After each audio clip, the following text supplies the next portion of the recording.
हरे कृष्णा। तो भगवत गीता के 13वें अध्याय में आप सबका स्वागत है। इस अध्याय का नाम है क्षेत्र क्षेत्रज्ञ विभाग योग या प्रकृति पुरुष तथा चेतन। तो आज से हम भगवत गीता का तीसरा खंड शुरू कर रहे हैं, 13वें से 18वां अध्याय। और ये जो है वो है ज्ञान योग प्रधान। तो पहले 6 अध्याय थे कर्म योग प्रधान, बीच के 6 अध्याय थे भक्ति योग प्रधान, और अंत के जो 6 अध्याय है वो है ज्ञान योग प्रधान। ज्ञान क्यों जरूरी है, भगवान ने भक्ति के बारे में बता दिया, तो हम ज्ञान क्यों अर्जित करें ये भी हम जानेंगे। साथ ही साथ इस अध्याय में हम क्षेत्र क्षेत्रज्ञ इसका क्या अर्थ है ये भी जानेंगे। अगले श्लोकों में हम इनकी चर्चा शुरू करेंगे, पर सबसे पहले हम करेंगे श्लोका ऑफ द डे। ठीक है, तो आप जो श्लोका का पठन करना चाहते हैं हैंड रेज करिए। हमने 12वें अध्याय का 20वां श्लोक जो है उसे श्लोका ऑफ द डे बनाया था, तो आपको एक एक करके प्रभु जी मौका देंगे पढ़ने के लिए। हरे कृष्ण। हरे कृष्ण प्रभु जी। हरे कृष्ण अनीता माता जी। हरे कृष्ण प्रभु जी। हरे कृष्ण। ये तो धर्मामृतम यथोत्कम परुपास्ते श्रद्धा मत परमा भक्तास्ते तीव में प्रिय। जो इस भक्ति के अमर पद का अनुसरण करता है और जो मुझे ही अपने परम लक्ष्य बनाकर श्रद्धा सहित पूर्ण रूप में संलग्न रहता है, वे भक्त मुझे अति प्रिय है। जी धन्यवाद माता जी। हरे कृष्ण शमेश प्रभु जी। हरे कृष्ण प्रभु जी। हरे कृष्ण प्रभु। ये तो धर्मामृतमिदं यथोक्तं पर्युपासते श्रद्धा मत परमा भक्तास्ते अतीव मे प्रियाः। हरे कृष्ण प्रभु जी। हरे कृष्ण मयंक प्रभु जी। हरे कृष्ण प्रभु जी। हरे कृष्ण। ये तो धर्मामृतमिदं यथोक्तं पर्युपासते श्रद्धानां मत परमा भक्तास्ते तीव में प्रिया। जो इस भक्ति के अमर पद का सिर्फ श्लोका। धन्यवाद। हरे कृष्ण। हरे कृष्ण किरण माता जी। हरे कृष्ण। ये तु धर्मामृतमिदं यथोक्तं पर्युपासते श्रद्धाना मत्परमा भक्तास्तेतीव मे प्रिया। धन्यवाद प्रभु जी, अच्छा किया आपने। हरे कृष्ण पुलकित प्रभु जी। ये तु धर्मामृतमिदं यथोक्तं पर्युपासते श्रद्धाना मत्परमा भक्तास्ते तीव मे प्रियाः। धन्यवाद माता जी। हरे कृष्ण जे प्रभु जी माता जी अपमान। हरे कृष्ण प्रभु जी। ये तो धर्मा अमृतमिदं यथोक्तं पर्युपासते श्रद्धाधानं मत परमा भक्तास्ते अतीव में प्रिया। जी प्रभु जी धन्यवाद। हरे कृष्ण पद्मा माता जी। हरे कृष्ण प्रभु जी। हरे कृष्ण। ये तु धर्मामृतमिदं यथोक्तं पर्युपासते श्रद्धाना मत्परमा भक्तास्ते अतीव मे प्रियाः। धन्यवाद माता जी। हरे कृष्ण पार्थ प्रभु जी। हरे कृष्ण प्रभु जी। हरे कृष्ण। ये तो धर्मामृतमिदं यथोक्तं पर्युपासते श्रद्धाना मत्परमा भक्ता अस्ते अतीव मे प्रिया। धन्यवाद प्रभु। हरे कृष्ण रचना माता जी। हरे कृष्णा प्रभु जी। हरे कृष्ण। प्रभु जी हाँ जी, आवाज आ रही है प्रभु जी? जी जी। ये तु धर्मामृतमिदं यथोक्तं पर्युपासते श्रद्धाना मत्परमा भक्तास्ते अतीव मे प्रिया। धन्यवाद माता जी, अच्छा किया। हरे कृष्ण अन्वेषा माता जी। हरे कृष्णा प्रभु जी। ये तो धर्मामृतमिदं यथोक्तं पर्युपासते श्रद्धाना मत्परमा भक्तास्ते अतीव मे प्रियाः। धन्यवाद माता जी, बहुत ही अच्छा। हरे कृष्ण गीता माता जी। हरे कृष्णा प्रभु जी।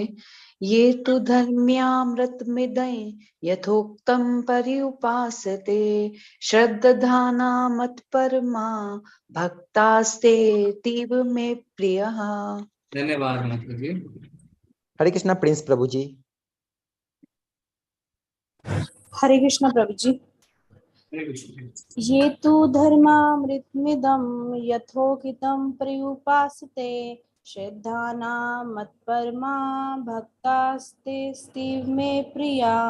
धन्यवाद हरे माता जी, धन्यवाद। हरे कृष्ण। हरे कृष्णा धीरेन्द्र प्रभु जी।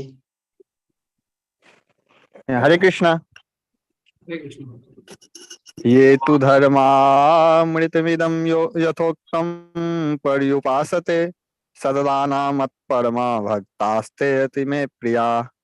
धन्यवाद प्रभु जी, धन्यवाद। हरे कृष्णा प्रकाश प्रभु जी।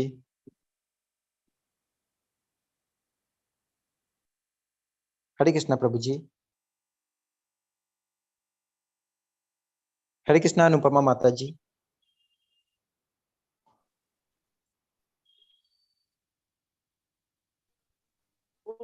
ठीक है प्रभु जी, लास्ट खंड लेते हैं। हरे कृष्ण प्रभु जी। ये तु धर्मामृतमिदं यथोक्तं पर्युपासते श्रद्धाना मत्परमा भक्तास्ते अतीव प्रिया।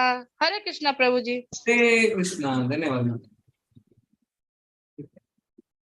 ठीक है, आप सबका बहुत बहुत धन्यवाद। बहुत ही अच्छे से आप सबने पठन किया। अब हम क्लास शुरू करते हैं। क्षेत्र क्षेत्रज्ञ विभाग योग। तो कई लोग क्या कहते हैं कि अगर भगवत गीता का सार भक्ति है तो ज्ञान को अंत के 6 अध्यायों में क्यों वर्णन किया गया है। प्रश्न, अगर भक्ति ही परिणति अंतिम चरण है तो ज्ञान को अंतिम 6 अध्यायों में क्यों प्रस्तुत किया गया है। सही मायने में पूर्ण भगवत गीता भक्ति है। प्रथम 6 अध्याय चर्चा करते हैं कि कैसे कार्य के माध्यम से भक्ति को प्राप्त किया जा सकता है। अंतिम 6 में ज्ञान के माध्यम से इसे प्राप्त करने का वर्णन है और मध्य 6 भक्ति की ही चर्चा करते हैं। इसके अलावा 12वें अध्याय में कृष्ण ने बताया कि कैसे वह व्यक्तिगत रूप से अपने भक्तों को जन्म और मृत्यु से बचाते हैं। अंतिम 6 अध्याय भौतिक दुनिया से खुद को निकालने के लिए आवश्यक दार्शनिक ज्ञान प्रदान करते हैं। ज्ञान माया से छुटकारा पाने में सहायता करती है और हमें कृष्ण की ओर आकर्षित करती है। इसलिए जब हम भक्ति प्राप्त करने के लिए ज्ञान का उपयोग करते हैं तो यह भक्ति का हिस्सा बन जाता है। तो जब हम भक्ति करते हैं तो हमें कुछ भी छोड़ने की आवश्यकता नहीं रहती है। इसी तरीके से जब हम ज्ञान अर्जित करेंगे तो ये ज्ञान को हमें भगवान से जोड़ना है। हमें ये सोचना चाहिए कैसे किसी भी चीज का उपयोग हम भगवान की भक्ति सेवा में कर सकते हैं। पर कई लोग भारतवर्ष में क्या सोचते हैं कि हमें ज्ञान की क्या आवश्यकता है, हमारे अंदर तो भक्ति भाव है। पर अगर सिर्फ भाव है और ज्ञान नहीं है तो समय के साथ वो भाव ऊपर नीचे हो सकते हैं। हमारे जीवन की परिस्थिति के हिसाब से वो भाव ऊपर नीचे हो सकते हैं। हो सकता है कि कोई व्यक्ति आए, हमें गलत ज्ञान देके चला जाए और हमारे भाव जो है वो ऊपर नीचे हो जाए। कई लोग कहते हैं क्या भक्ति तो भावुक लोगों के लिए है, पर ऐसा नहीं है। अर्जुन को भगवान बोल सकते थे ना कि जो मैं बोल रहा हूँ वो करो, मैं भगवान हूँ, तुम मेरे शिष्य हो। भगवत गीता खत्म।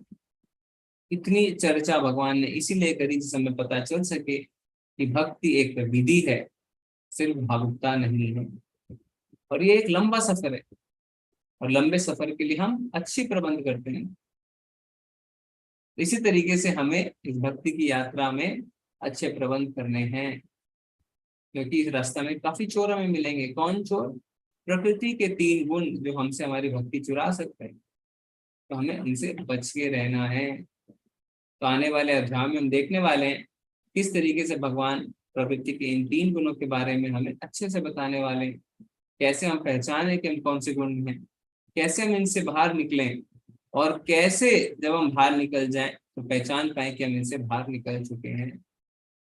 तो ज्ञान क्यों आवश्यक है? क्योंकि ज्ञान से श्रद्धा उत्पन्न होती है।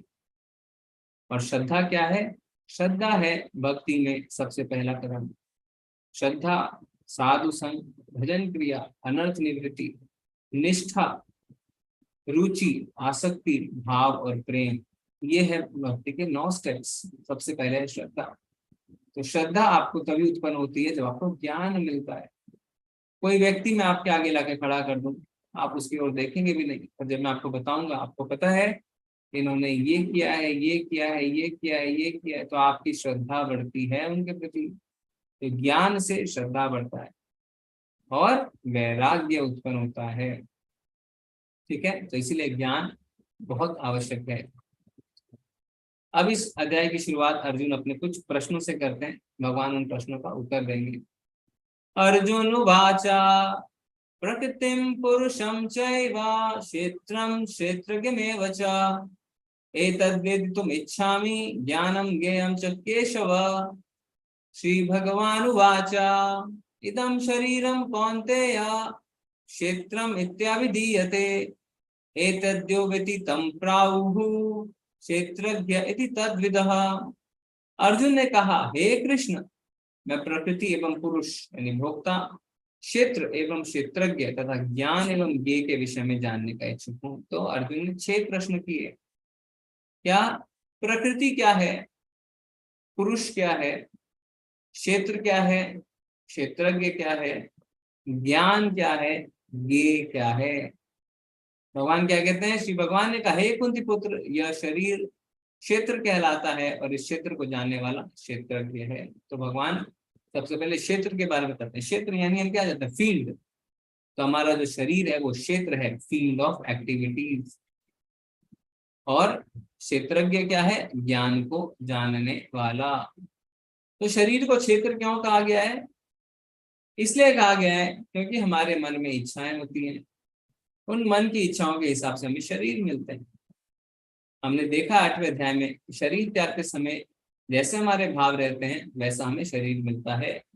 यम यम वापि स्मरण भावा तय जयन्ति कलेवरम तम तमय व्यति कौन्तेय तत्व समर्पण। तो यानी हमारे जैसे भाव रहेंगे हमें वैसा शरीर मिल जाएगा। अब क्या है, जिस इच्छाओं से हमें वो शरीर मिला है उस इच्छाओं का पूरा हम कैसे कर सकते हैं? इस शरीर के द्वारा ही कर सकते हैं। इसीलिए इस शरीर को कहा जाता है क्षेत्र, फील्ड ऑफ एक्टिविटी, क्योंकि इस शरीर के बिना हम अपनी इच्छाओं को पूरा नहीं कर सकते। ठीक है, तो इसीलिए इसे कहा गया है क्षेत्र। और इस शरीर को जानने वाला क्षेत्रज्ञ। तो शरीर को कौन जानता है? आत्मा, और साथ ही साथ परमात्मा। आत्मा सिर्फ अपने शरीर को जानती है, पर परमात्मा सबके शरीर को जानते हैं। ठीक है, 2 क्षेत्रज्ञ होते हैं, आत्मा और परमात्मा। तो अर्जुन के जो 6 प्रश्न है भगवान उनका कैसे उत्तर देते हैं? प्रकृति यानी ये भौतिक प्रकृति, ठीक है, जो मटेरियल नेचर इसे हम कहते हैं। पुरुष, पुरुष का अर्थ क्या होता है? पुरुष का अर्थ है जो आनंद भोगता है, जो भोगता है उसे पुरुष कहते हैं। और भोक्ता 2 तरीके के हो सकते हैं, एक तो भोक्ता और एक परम भोक्ता। तो परम भोक्ता हमेशा भगवान होते हैं। ठीक है, क्षेत्र यानी हमारा शरीर, क्षेत्रज्ञ इस शरीर को जानने वाला यानी आत्मा और परमात्मा। ज्ञान यानी इस क्षेत्र और क्षेत्रज्ञ को समझने को ज्ञान कहते हैं। और ज्ञेय यानी ज्ञान का लक्ष्य। तो हमारे ज्ञान का लक्ष्य क्या है? परमात्मा खुद। ठीक है, तो प्रकृति यानी भौतिक प्रकृति, पुरुष यानी भोक्ता, क्षेत्र यानी शरीर, क्षेत्रज्ञ यानी शरीर को जानने वाला, ज्ञान यानी इस क्षेत्र क्षेत्रज्ञ का ज्ञान, और इसके बाद ज्ञेय यानी ज्ञान का लक्ष्य जो है परमात्मा। भगवान क्या कहते हैं? क्षेत्रज्ञं चापि मां विद्धि सर्व क्षेत्रेषु भारत क्षेत्र क्षेत्रज्ञयोर ज्ञानम यतच ज्ञानम मतम मम। हे अर्जुन, आपको समझना चाहिए कि मैं भी शरीर को जानता हूँ और इस शरीर और उसके ज्ञाता को समझने को ज्ञान कहा जाता है। यही मिलता है। तो जो हमने अभी डिस्कस किया कि क्षेत्रज्ञ भगवान भी हैं क्योंकि वो परमात्मा रूप में हर क्षेत्र यानी हर शरीर में है। और दूसरा कि जो शरीर है और उसके ज्ञाता को जो समझना है यानी क्षेत्र क्षेत्रज्ञ के ज्ञान को समझना है उसे हम ज्ञान कहते हैं। अब क्या होता है कि हमारे शरीर को कौन जानता है? आत्मा ने। एक आत्मा दूसरे शरीर के बारे में नहीं जान सकती है। क्या आप जान सकते हैं दूसरे शरीर के बारे में? आप नहीं जान सकते। बल्कि ऐसा होता है कि हम अपने शरीर के बारे में पूरी तरीके से खुद भी नहीं जानते हैं। आप खाना खाते हैं, बस खाना खा के वहीं रुक जाते हैं, बाकी अंदर क्या हो रहा है आप नहीं जान पाते। ठीक है, तो आत्मा सिर्फ अपने शरीर को जानता है पर परमात्मा सबके शरीर को जानते हैं और परमात्मा साक्षी के रूप में हमारे शरीर में बैठे रहते हैं, जिससे कि हमारी सारी गतिविधियों को देख सकें, हमारी जो हम सोच है उसे भी नियंत्रित कर सकें। इससे क्या होगा, इससे हम गलत कार्य नहीं करेंगे। तो जैसे अगर हम उदाहरण के तौर पे लें कि अगर एक किसान है, उसका एक खेत है, उसके खेत को वो खुद जानता है, पर जो वहाँ की सरकार है, वहाँ की जो पंचायत है, वहाँ की जो म्यूनसिपैलिटी है, वो सबके क्षेत्र, सबके जो है खेतों को जानती है। ठीक है, तो इस तरीके से हम समझ सकते हैं। जैसे मोबाइल कंपनी है, आप अपने अपने नंबर सब जानते हैं, पर मोबाइल कंपनी सबके नंबर जानती है। ठीक है, तो इसी तरीके से परमात्मा सबके शरीर को जानता है। विभिन्न वैदिक ग्रंथों में विभिन्न ऋषियों ने कार्यकलापों के क्षेत्र तथा उन कार्यकलापों के ज्ञाता के ज्ञान का वर्णन किया है। इसे विशेष रूप से वेदांत सूत्र में कार्य कारण के समस्त तर्क समेत प्रस्तुत किया गया है। तो वेदांत सूत्र जो है वो व्यासदेव जी ने लिखा था और हमने इसके बारे में चर्चा करी, क्या इस ज्ञान के बारे में, क्षेत्रज्ञ के ज्ञान के बारे में। इसलिए ये ज्ञान बहुत ही महत्वपूर्ण है, जिसे अलग से वेदांत सूत्र में भी चर्चा की गई है। अब हम आते हैं ब्रह्म पुंज में। ब्रह्म पुंज क्या होता है? हमारी चेतना के अलग अलग स्तर होते हैं। तो सबसे पहले होता है अन्नमयी कोश। भगवान की शक्ति का प्राकट्य अन्नमय रूप में होता है, जिसका अर्थ है अस्तित्व के लिए भोजन, अन्न पर निर्भरता। यह ब्रह्म की भौतिकतावादी अनुभूति है। तो अन्नमय कोश में क्या होता है? हम सिर्फ अपने भोजन के बारे में सोचते हैं, तो हमारी चेतना उसी लेवल तक होती है। फिर उसके ऊपर हमारी चेतना बढ़ के आती है प्राणमय कोश। अन्न में परम सत्य की अनुभूति करने के पश्चात फिर प्राणमय रूप में मनुष्य सजीव लक्षणों या जीवन रूपों में परम सत्य की अनुभूति करता है। तो इसमें क्या होता है, आप अपने प्राण की परवाह करने लगते हैं। जैसे बिल्ली अगर आपके रसोई में आती है दूध पीने, छुपके छुपके आती है, क्योंकि उसे अपने प्राण की रक्षा करनी है, अपने प्राण की, अपने जीवन की परवाह है। फिर उसके ऊपर हमारी चेतना बढ़ती है तो ज्ञानमय कोश। ज्ञानमय रूप में यह अनुभूति सजीव लक्षणों से आगे बढ़कर चिंतन, अनुभव तथा आकांक्षा तक पहुंचती है। तो इसमें क्या होता है, अनुभव से सीखने लगते हैं, अपने एक्सपीरियंस से। जैसे अगर आप किसी जानवर को एक बार पत्थर मार देंगे तो वो दोबारा आपके पास नहीं आएगा, क्योंकि उसने अपने अनुभव से सीखा है। तो जो पहले 3 स्तर हैं, है ना, अन्नमय कोश, प्राणमय कोश और ज्ञानमय कोश, ये इंसान और जानवर दोनों में पाए जाते हैं। और अब इसके ऊपर जो 2 स्तर हैं वो सिर्फ इंसान में पाए जाते हैं। क्या?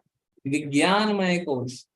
तब ब्रह्म की उच्चतर अनुभूति होती है, जिसे विज्ञानमय रूप कहते हैं, जिससे जीव के मन तथा जीवन के लक्षणों को जीव से भिन्न समझा जाता है। तो इसमें क्या होता है, इसमें मनुष्य जिज्ञासा करता है कि मेरे जीवन में दुख क्यों आ रहे हैं, वास्तविक सुख मुझे कैसे मिलेगा, सुख दुख क्या है। जैसे बकरा अगर एक कसाई की दुकान में लाइन में लगा रहता है, वो सिर्फ क्या है, खाने में व्यस्त रहता है, उसे कोई क्या है, उत्सुकता नहीं है कि मेरा क्या होने वाला है। तो ये चेतना उनके अंदर नहीं पाई जाती। पर मनुष्य जो है वो कर सकता है जिज्ञासा, क्या कि अब मेरा क्या होगा, मैंने जन्म क्यों लिया है, मैं कैसे भगवान के धाम वापस जा सकता हूँ। अतः तो ब्रह्म जिज्ञासा, हम जिज्ञासा कर सकते हैं। फिर उसके ऊपर जब हमारी चेतना बढ़ती है तो उसे कहते हैं आनंदमय कोश। उसके पश्चात परम अवस्था आती है जो आनंदमय है, अर्थात सर्व आनंदमय प्रकृति की अनुभूति। इस प्रकार से ब्रह्म अनुभूति की 5 अवस्थाएं, जिन्हें ब्रह्मपुंज कहते हैं। तो आनंदमय कोश में क्या होता है, भगवान की अनुभूति करने लगते हैं और परम आनंद की अनुभूति होती है।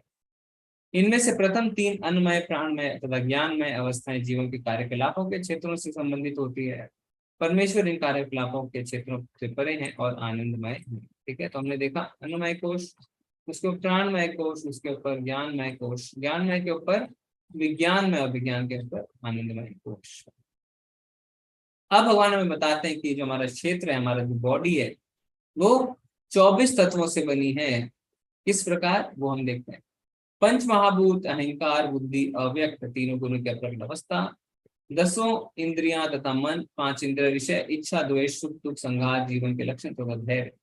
इन सबको संक्षेप में कर्म का क्षेत्र तथा उसकी अंतःक्रिया यानी विकार कहा जाता है। तो हमारा शरीर जो 24 तत्वों से बना है। क्या क्या? सबसे पहले 5 महाभूत, पृथ्वी, जल, अग्नि, वायु, आकाश। ठीक है, ये 5। फिर उसके बाद 5 हमारी कर्म इंद्रियां, हाथ, पैर, कान, मुंह, हाथ, पैर, लिंग, गुदा और मुंह, जीवा। फिर उसके बाद यानी वाणी जिसे कहते हैं।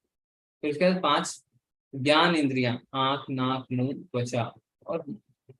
फिर उसके बाद 15 हो गए 5 इंद्र विषय। तो रूप, आंखों का रूप हो गया, नाक का गंध हो गया, जीवा का क्या हो गया, जीवा का स्वाद हो गया, कानों के लिए शब्द हो गए और त्वचा के लिए स्पर्श हो गया। तो ये 5 इंद्र विषय। तो 20 हो गए। फिर मन, बुद्धि और अहंकार, ये 23 और 24वां है क्या, प्रकृति के अप्रकट अवस्था जिसे प्रधान भी कहते हैं। ठीक है, तो ये 24 जो है वो तत्व है जिससे हमारा शरीर बना हुआ है। अब क्या है, अब भगवान हमें ज्ञान के बारे में बता रहे हैं। तो भगवान यहाँ पे हमें 20 बिंदु देने वाले हैं। भगवान कहते हैं ये ज्ञान है, इसको छोड़ के बाकी सब अज्ञान है। ठीक है, तो क्या बताओ, भगवान बताते हैं अमानित्वम, अदम्भित्वम, अहिंसा, शांतिरार्जवम, आचार्योपासनम, शौचम, स्थैर्यम, आत्मविनिग्रह, इंद्रियार्थेषु वैराग्यम, अनंकार एव च, जन्म मृत्यु जरा व्याधि दुख दोषानुदर्शनम, आसक्तिरन विश्वंगा पुत्र दार गृहादिषु, नित्यं च समचित्तत्वम, इष्टानिष्टोपपत्तिषु, मयि चानन्य योगेन भक्तिरव्यभिचारिणी, विविक्त देशे सेवित्वम अरतिर्जन संसदि, अध्यात्म ज्ञान नित्यत्वम, तत्व ज्ञानार्थ दर्शनम, एतज्ज्ञानमिति प्रोक्तम, ज्ञानम यत्तु अन्यथा। विनम्रता, दंभहीनता, अहिंसा, सहिष्णुता, सरलता, प्रामाणिक गुरु के पास जाना, पवित्रता, स्थिरता, आत्मसंयम, इंद्र तृप्ति के विषयों का परित्याग, अहंकार का अभाव, जन्म मृत्यु वृद्धावस्था तथा रोगों के दोषों की अनुभूति, वैराग्य, संतान, स्त्री, घर तथा अन्य वस्तुओं की ममता से मुक्ति, अच्छी तथा बुरी घटनाओं के प्रति संभाव, मेरे प्रति निरंतर अनन्य भक्ति, एकांत स्थान में रहने की इच्छा, जन समूह से बिलगाव, आत्म साक्षात्कार की महत्ता को स्वीकारना तथा परम सत्य की दार्शनिक खोज। इन सबको मैं ज्ञान घोषित करता हूँ और इनके अतिरिक्त जो भी है वह सब अज्ञान है। तो ये सारे लक्षण ज्ञान है, इसके अलावा जो है वो अज्ञान है। तो इसमें हम पहले मुख्य पॉइंट डिस्कस करेंगे।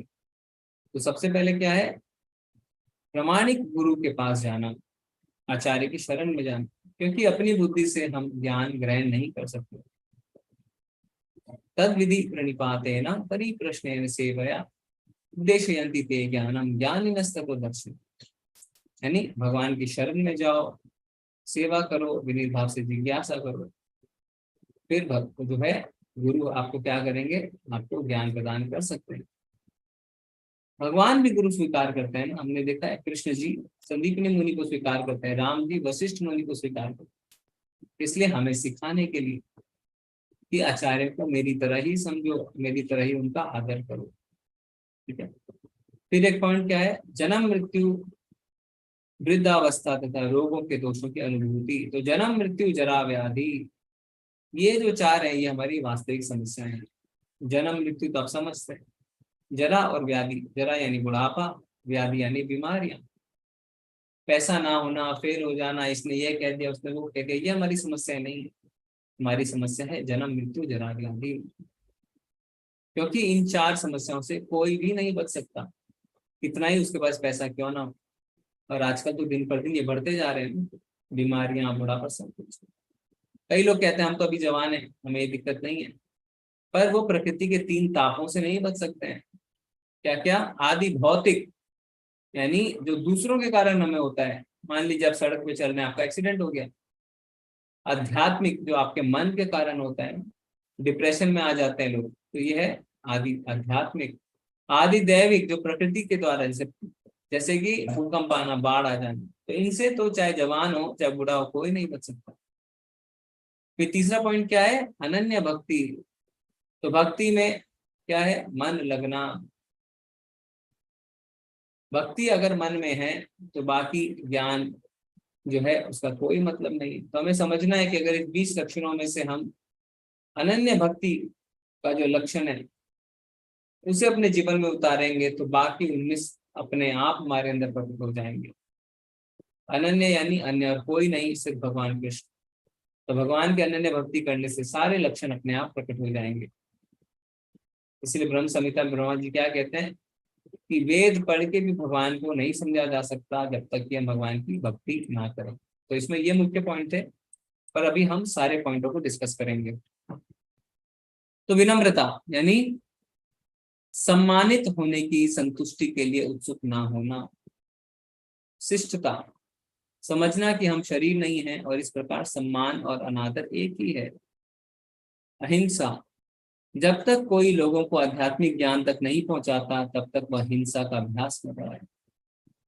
सहनशीलता, दूसरों से अपमान और अपमान सहने का अभ्यास करना। जैसे विभीषण है ना, उनको लंका से बाहर निकाल दिया गया था, पर फिर भी वो भक्ति में लगे रहे और अमर बन गए।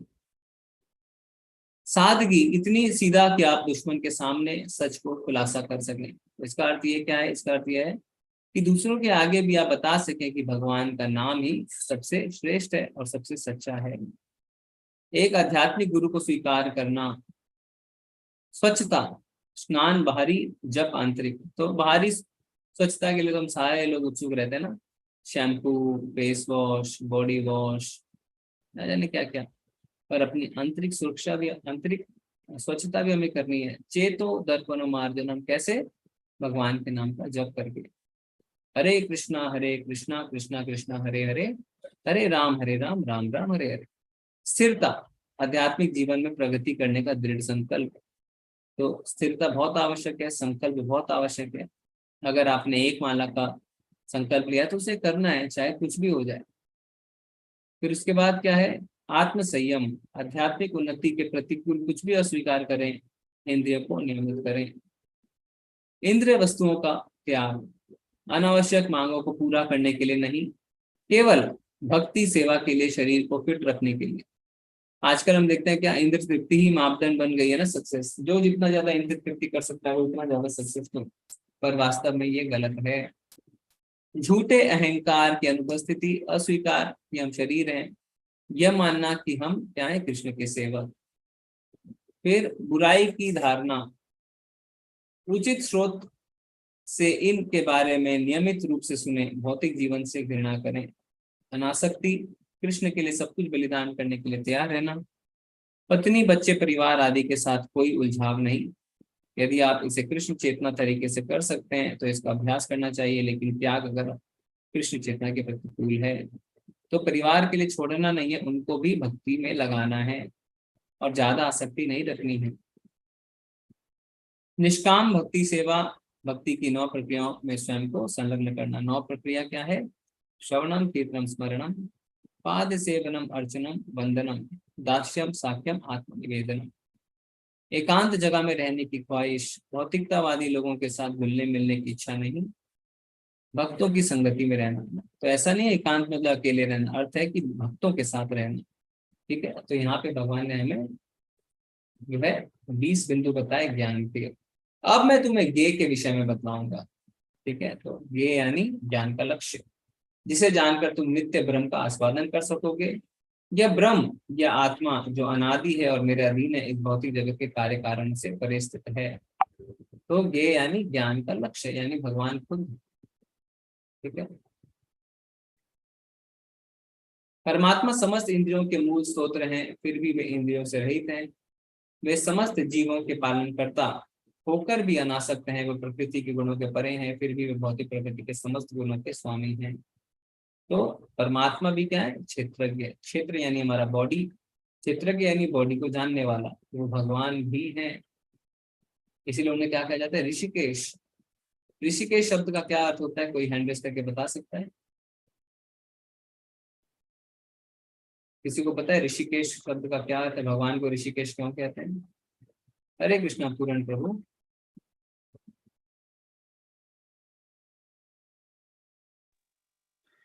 सर, इंद्रियों के स्वामी। हरे कृष्णा प्रभु। हरे कृष्णा, बहुत ही सुंदर। इंद्रियों के स्वामियों को कहते हैं ऋषिकेश। इसलिए ऋषि के न ऋषिकेश सेवन, यानी अपनी इंद्रियों से इंद्रियों के स्वामी की सेवा करना। पर भगवान की इंद्रियां सारी दिव्य है, हमारे जैसा नहीं है।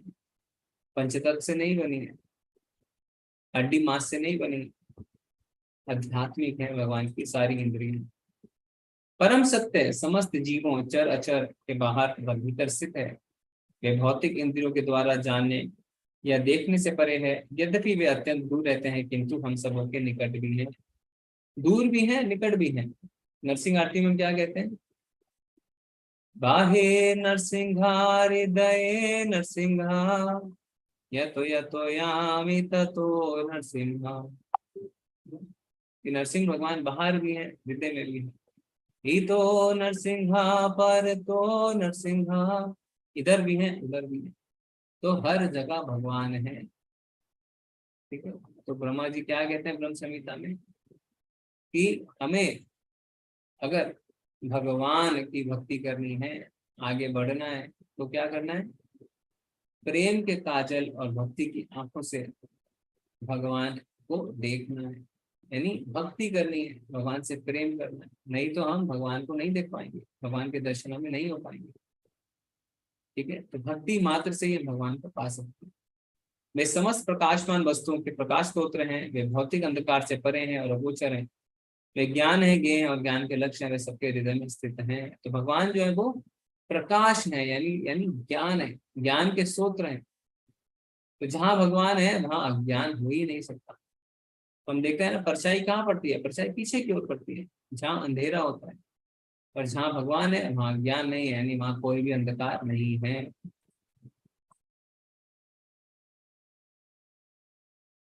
इस प्रकार मैंने कर्म क्षेत्र, शरीर, ज्ञान तथा ज्ञेय का संक्षेप में वर्णन किया। इसे केवल मेरे भक्ति पूरी तरह समझ सकते हैं और इस तरह मेरे स्वभाव को प्राप्त कर सकते हैं। तो जो भी अभी तक भगवान ने बताया वो सिर्फ भगवान कह रहे हैं कि मेरे भक्ति समझ सकते हैं, हम अपनी मानसिक शक्ति से नहीं समझ सकते। भक्ति के द्वारा ही भगवान को समझ सकते हैं। तो इसीलिए आप क्या करिए, भक्ति शुरू करिए। कम से कम एक माला शुरू करिए जिन्होंने अभी तक नहीं करी है। और इसके लिए कितना अच्छा आपको प्लेटफॉर्म मिल रहा है। क्लास से पहले प्रभुपाद जी का हम एक राउंड लगाते हैं, तो कम से कम उनके साथ आप एक राउंड कर सकते हैं। नहीं तो भगवत गीता आपको कभी समझ में नहीं। प्रकृति तथा जीवों को अनादि समझना चाहिए, उनके विकार तथा गुण प्रकृति जन्य। तो यहाँ पे बहुत ही इंपॉर्टेंट पॉइंट भगवान ने बताया, क्या कि जीव आत्मा की तरह प्रकृति भी सनातन है। तो हम सब क्या कहते हैं कि जो हम देख रहे हैं वो मिथ्या है? मिथ्या नहीं है, प्रकृति भी सनातन है। कभी बनती है, कभी बिगड़ती है, पर अस्तित्व हमेशा बना रहता है। इतना याद रखना है आपको, अस्तित्व हमेशा बना रहता है।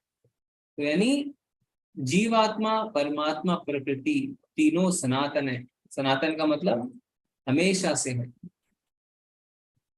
कार्य कारण कर्तृत्व हेतु प्रकृतिरुच्यते, पुरुष सुख दुखानां भोक्तृत्व हेतुरुच्यते। प्रकृति समस्त भौतिक कारणों तथा कार्यों, परिणामों की हेतु कही जाती है और जीव इस संसार में विविध सुख दुख का भोग का कारण कहा जाता है। तो पहले भी हमने चर्चा करी है कि विशेष इच्छा से हमें शरीर प्राप्त होता है और प्रकृति के कारण वो कर्म करने को बाध्य हो जाता है। जैसे आप चित्र में देख सकते हैं, मनुष्य जीवन में उस व्यक्ति ने मांस खाया, कुछ भी खाया जो उसे नहीं खाना चाहिए था, तो अगला शरीर उसे शुक्र का मिलता है, जो मल और मूत्र खाता है, क्योंकि मनुष्य जीवन में उसने कुछ भी खाने की इच्छा रखी। और शुक्र बन के वो ये नहीं कह सकता है कि मुझे पनीर की सब्जी खानी है, मुझे घी के लड्डू खाने, उसे मल मूत्र ही खाना पड़ेगा। क्योंकि जैसा हमें शरीर मिलेगा प्रकृति हमें बाध्य कर देगी वैसा कार्य करने के लिए। ठीक है, पुरुषा प्रकृति स्तो ही भुंक्ते प्रकृति जान गुणान, कारणम गुण संगोषे सत असद्योनि जन्मसु। इस प्रकार जीव प्रकृति के तीनों गुणों का भोग करता हुआ प्रकृति में ही जीवन बिताता है। यह उस प्रकृति के साथ उसकी संगति के कारण है। इस तरह से उत्तम तथा अधम योनियां मिलती रहती है। तो बहुत ही अच्छी यहाँ पे भगवान ने बात कही है कि अगर हम तीनों गुणों को भोगते रहेंगे, प्रकृति के सत्वगुण, रजोगुण, तमोगुण, तो हम प्रकृति में ही जीवन बिता डालेंगे। चित्र में आप देख सकते हैं, कभी मनुष्य बनेंगे, कभी पशु बनेंगे, कभी पक्षी बनेंगे, कभी जलचर बनेंगे, कुछ भी बनेंगे, कभी पेड़ पौधा बन जाएंगे। प्रकृति में ही आपका जीवन बीतता रहेगा। क्यों? कारणम गुण संगोष। इसका कारण है क्या? प्रकृति के संपर्क में है। सद असद योनि जन्मसु, और आपको उत्तम तथा अधम योनियां मिलती रहेंगी। तो इन प्रकृति के तीन गुणों से हम कैसे ऊपर उठें? कैसे हम इस जन्म मृत्यु के चक्र से निकले, भगवान की भक्ति करके। भगवान कहते हैं कि जो मेरे शरणागत हो जाता है वो सरलता से इसके ऊपर उठ सकता है, और शरणागत जो नहीं होता उसके लिए क्या है, दुरत्यया माँ में ये प्रपद्यन्ते माया में ताम तरंती ते। जो मेरी शरण में आता है वो तुरंत इसे तर जाता है, पार हो जाता है, पर जो मेरी शरण में नहीं आता उसके लिए ये बहुत ही कठिन है। ठीक है, तो भी इस शरीर में एक दिव्य भोक्ता है जो ईश्वर है, परम स्वामी और साक्षी तथा अनुमति देने वाले के रूप में विद्यमान है, जो परमात्मा कहलाता है। उपदर्श का अनुमंता च भर्ता भोक्ता महेश्वरा। यानी हमारे हृदय में, हमारे शरीर में एक दिव्य भोक्ता है जिनका नाम है परमात्मा। कई लोग कहते हैं ना आत्मा परमात्मा अलग है, तो यहाँ पे भगवान ने बता दिया, हाँ इस शरीर में एक अन्य दिव्य भोक्ता है जो ईश्वर है, साक्षी साक्षी जो साक्षी है, अनुमति देने वाला है, और जिसे परमात्मा कहते हैं। परमात्मा इति चाप युक्तो, परमात्मा के नाम से विख्यात है। देहे अस्मिन् पुरुषः परा। ठीक है, तो हमारे अंदर जो भी चल रहा है, जो भी हमारी ख्वाहिशें हैं, जो भी हमारी सोच है, वो परमात्मा उसके साक्षी बने रहते हैं और वो सब कुछ देखते हैं, हमारी हरकतें ही नहीं, हमारी सोच भी। जो व्यक्ति प्रकृति जीव तथा पुरुष के गुणों की अंतःक्रिया से संबंधित इस विचारधारा को समझ लेता है, उसे मुक्ति की प्राप्ति सुनिश्चित है। उसकी वर्तमान स्थिति चाहे जैसी हो, यहाँ पर उसका पुनर्जन्म नहीं होगा। तो जो समझ लेगा प्रकृति क्या है, परम भोक्ता कौन है, उसको ज्ञान हो जाएगा, तो वो प्रयास करेगा कि 3 गुणों से ऊपर उठ पाए। तो जो 3 गुणों से ऊपर उठते हैं वो कौन से गुण में जाते हैं, शुद्ध सत्व में। ठीक है, जैसे परीक्षित महाराज, उन्होंने जिज्ञासा करी कि मेरे पास 7 दिन है, मैं क्या करूं, तो उनको कहा गया आप श्रीमद् भागवतम का श्रवण करिए। ठीक है, तो हम ज्ञान अर्जित करके उसे जीवन में उतार सकते। तो हम देखते हैं किस तरीके से प्रकृति के 3 गुणों के हिसाब से हमारे जीवन के अलग अलग चीजें जो है वो इम्पैक्ट हो सकती है। तो हमारी श्रद्धा, जो सतोगुणी होते हैं वो क्या करते हैं, वो देवी देवताओं की पूजा करते हैं। जो रजोगुणी होते हैं वो किसी शक्तिशाली व्यक्ति, किसी धनी व्यक्ति की पूजा करते हैं, और जो तमोगुणी होते हैं वो भूत प्रेतों की पूजा करते हैं। तो अपने अपने गुणों के हिसाब से हमारी श्रद्धा बदलती है। इसी तरीके से रजोगुणी जो होते हैं वो आप देख सकते हैं, आराम फरमा के हाउ टू बिकम रिच, इस तरीके की किताबें पढ़ते हैं। सतोगुणी आध्यात्मिक किताबें पढ़ते हैं, प्रॉपरली बैठ के अच्छी तरह सतोगुण में। तमोगुणी क्या है, 10 किताबें खोल लेते हैं पर फिर सो जाते हैं, उन्हें पता ही नहीं है क्या पढ़ना है। बच्चे एग्जाम देते हैं तो सतोगुण में जो स्थित होते हैं, प्रॉपरली बैठ के अपने पेपर पे ध्यान लगा के। तो रजोगुणी क्या, उन्हें तो पास होना है ना, तो वो चीटिंग करते हैं। और तमोगुणी क्या कहते हैं, आज कौन सा पेपर है, पड़ोसी कहता है फिजिक्स, बोला अच्छा मैंने तो केमिस्ट्री की तैयारी करी है, और सो जाता है। हमारा खाना भी 3 गुणों से प्रभावित होता है। सतोगुणी व्यक्ति भगवान को भोग लगा के प्रसाद खाते हैं। रजोगुणी व्यक्ति क्या करते हैं, मिर्च मसाला स्पाइसी फूड खाते हैं, और तमोगुणी सड़ा हुआ खाना खाते हैं। तो इसके बारे में हम आने वाले अध्याय में बहुत डिटेल में चर्चा करने वाले हैं कि किस तरीके से प्रकृति के 3 गुण हमारे जीवन के हर पहलू को छूते हैं। कुछ लोग परमात्मा को ध्यान के द्वारा अपने भीतर देखते हैं, तो दूसरे लोग ज्ञान के अनुशीलन द्वारा, और कुछ ऐसे हैं जो निष्काम कर्म द्वारा देखते हैं। तो परम सत्य को अलग अलग तरीके से अनुभव किया जा सकता है। ब्रह्मेति परमात्मेति भगवानेति। ब्रह्मेति यानी निराकार ब्रह्म, तो निराकार की उपासना करने वाले जो है वो ब्रह्म ज्योति तक जा सकते हैं। फिर परमात्मेति, तो अष्टांग योगी अपने अंदर परमात्मा को अनुभव कर सकते हैं, और जो भक्त है वो भगवान के श्याम सुंदर रूप का दर्शन करते हैं। तो हमने इसे पिछले अध्याय में भी देखा था। ऐसे भी लोग हैं जो यद्यपि आध्यात्मिक ज्ञान से अवगत नहीं होते, पर अन्यों से परम पुरुष के विषय में सुनकर उनकी पूजा करने लगते हैं। ये लोग भी प्रामाणिक पुरुषों श्रवण करने की मनोवृत्ति होने के कारण जन्म तथा मृत्यु पथ को पार कर जाते हैं। पर अभी क्या है, किसी किसी को हो सकता है पढ़ना लिखना ना आता हो, तो क्या उन्हें ज्ञान नहीं मिल सकता? ऐसा नहीं है, सुनने से भी हमारा उद्धार हो सकता है। जैसे आप चित्र में देख सकते हैं, देवभूति ना, माता देवभूति को उनके पुत्र कपिल मुनि ने ज्ञान दिया। कपिल मुनि साक्षात भगवान ही थे। हे भरत वंशों में श्रेष्ठ, यह जान लो कि चर तथा अचर जो भी तुम्हें अस्तित्व में दिख रहा है वह कर्म क्षेत्र तथा क्षेत्र के ज्ञाता का संयोग मात्र है। तो कर्म क्षेत्र यानी हमारा शरीर, तो हमारा शरीर जड़ है ना, इसे कॉन्शियस कौन बनाता है? आत्मा। तो जड़ और चेतन दोनों का सहयोग आवश्यक है, नहीं तो जड़ अपने आप से कुछ नहीं कर सकता।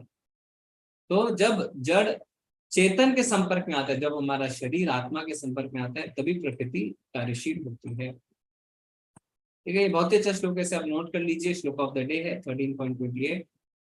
समम सर्वेषु भूतेषु तिष्ठन्तं परमेश्वरं विनश्यत् स विनश्यन्तं यह पश्यति स पश्यति। जो परमात्मा को समस्त शरीरों में आत्मा के साथ देखता है और जो यह समझता है कि इस नश्वर शरीर के भीतर ना तो आत्मा ना ही परमात्मा कभी भी विनष्ट होती है और वास्तव में देखता है। तो वास्तव में हमारी दृष्टि कैसी होनी चाहिए? शरीर के हिसाब से हमें व्यवहार नहीं करना है, हमें यह जानना है कि हर शरीर के अंदर परमात्मा विराजमान है, सब भगवान के अंश हैं। जो व्यक्ति परमात्मा को सर्वत्र तथा प्रत्येक जीव के समान रूप में वर्तमान देखता है, वह अपने मन के द्वारा अपने आप को भ्रष्ट नहीं करता, इस प्रकार वह दिव्य गंतव्य को प्राप्त करते हैं। तो विद्वान पुरुष सबको समान रूप से देखते हैं और वो क्या है, अपने आप को शरीर नहीं मानते हैं। कई लोग कहते हैं हम तो शरीर हैं, तो वो सोचते हैं शरीर तो खत्म हो जाएगा एक दिन, तो भोग करो चलो खुल के, जिंदगी ना मिलेगी दोबारा। तो यही हमारे सारी समस्याओं का जड़ है। हमें ऐसा देखना है कि परमात्मा हर शरीर में निवास करते हैं। जो यह देखता है कि सारे कार्य शरीर द्वारा संपन्न किए जाते हैं, जिसकी उत्पत्ति प्रकृति से हुई है, और जो देखता है कि आत्मा कुछ भी नहीं करता, वही यथार्थ में देखता है। तो वास्तव में जो भी कर रहे हैं वो तीनों गुण से हम प्रभावित होकर ही कर रहे हैं। यद्यपि आकाश सर्वव्यापी है, किंतु आप अपनी सूक्ष्म प्रकृति के कारण किसी वस्तु से लिप्त नहीं होता। इसी तरह ब्रह्म दृष्टि में स्थित आत्मा शरीर में स्थित हो रहते हुए भी शरीर से लिप्त नहीं होती। तो अगर भगवान की भक्ति करेंगे तो हम समझ सकेंगे हम शरीर हैं और फिर हम तीनों गुणों से ऊपर उठ जाएंगे। हे भरत पुत्र, जिस प्रकार सूर्य अकेले इस सारे ब्रह्मांड को प्रकाशित करता है, उसी प्रकार शरीर के भीतर स्थित एक आत्मा सारे शरीर को चेतना से प्रकाशित करती है। तो कैसे पता चलेगा आत्मा है कि नहीं है? हमें जड़ वस्तु और चेतन वस्तु इसके लक्षण से पता चल जाएंगे। तो आत्मा का लक्षण क्या है? चेतना, यानी कॉन्शियसनेस। मनुष्य और मशीन में यही फर्क है कि उनके अंदर चेतना है, मशीन के अंदर चेतना नहीं है। पर ये चेतना कहाँ से आती है? ये चेतना आत्मा से आती है। तो ये आत्मा का लक्षण है। जैसे आपके रूम में रोशनी कहाँ से आती है? बल्ब से आती है। उसी तरीके से हमारे शरीर में चेतना आत्मा से आती है, और जब ये चेतना हमारे शरीर से निकल जाती है तो इस शरीर को कोई देखना भी नहीं चाहता ना। हो सकता है कोई कितना ही बड़ा मिस वर्ल्ड क्यों ना हो, पर उसके शरीर को, मृत शरीर को आप नहीं देखना चाहते। जो लोग ज्ञान के चक्षुओं से शरीर तथा शरीर के ज्ञाता के अंतर को देखते हैं और भव बंधन से मुक्त की विधि को जानते हैं, वही परम लक्ष्य प्राप्त होता है। ठीक है, तो इससे हम अध्याय के अंत में आते हैं। हम समरी देख लेते हैं। अर्जुन ने भगवान से 6 प्रश्न पूछे, भगवान ने 6 प्रश्नों का उत्तर दिया। फिर भगवान ने हमें बताया 8 से 12वें श्लोक में कि क्या 20 बिंदु हैं जो ज्ञान कहलाते हैं, उसको छोड़ के बाकी सब अज्ञान है। फिर भगवान ने बताया ज्ञेयम के बारे में, यानी ज्ञान का लक्ष्य क्या है। फिर प्रकृति पुरुष और संघ के बारे में, और अंत में ज्ञान का दर्शन हमें दिया। प्रभुपाद जी के हम कुछ शब्द देख लेते हैं। इस 13वें अध्याय का तात्पर्य यही है कि मनुष्य को शरीर के स्वामी तथा परमात्मा के अंतर को समझना चाहिए। उसे श्लोक 8 से लेकर 12 तक में वर्णित मुक्ति की विधि को जानना चाहिए, तभी वह परम गति को प्राप्त हो सकता है। प्रभुपाद जी यहाँ पे जो ज्ञान के लक्षण है उनके बारे में बता रहे हैं। श्रद्धालु को चाहिए कि सर्वप्रथम वह ईश्वर का श्रवण करने के लिए सत्संगति करे, यानी भक्तों का संग बहुत आवश्यक है, और धीरे धीरे प्रबुद्ध बने। यदि गुरु स्वीकार कर लिया जाए तो पदार्थ तथा आत्मा के अंतर को समझना जा सकता है, और वही अग्रिम आत्म साक्षात्कार के लिए शुभारंभ बन जाता है। तो हमें गुरु की शरण में जाना चाहिए। तद विधि प्रणिपात है ना परिप्रश्न से। अर्जुन भी जाते हैं ना गुरु की शरण में। दूसरे अध्याय के 7वें श्लोक में भगवान को क्या कहते हैं अर्जुन, कि अब मैं आपके शरणागत हूँ, अब मुझे ज्ञान दीजिए। गुरु अनेक प्रकार के उपदेशों से अपने शिष्यों को देहात्म बुद्धि से मुक्त होने की शिक्षा देते हैं। उदाहरणार्थ भगवद गीता में कृष्ण अर्जुन को भौतिक बातों से मुक्त होने के लिए शिक्षा देते हैं।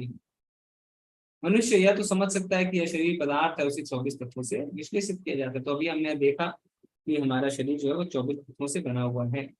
जीवन के लक्षण इन्हीं तत्वों की अंतःक्रिया है, किंतु इनसे भी ऊपर आत्मा और परमात्मा है। आत्मा तथा परमात्मा 2 हैं।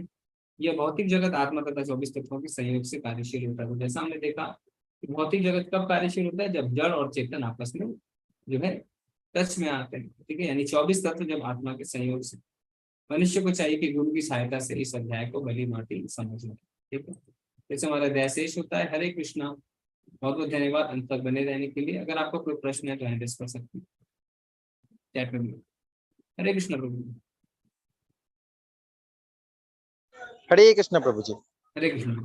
हरे कृष्ण रितु माता जी।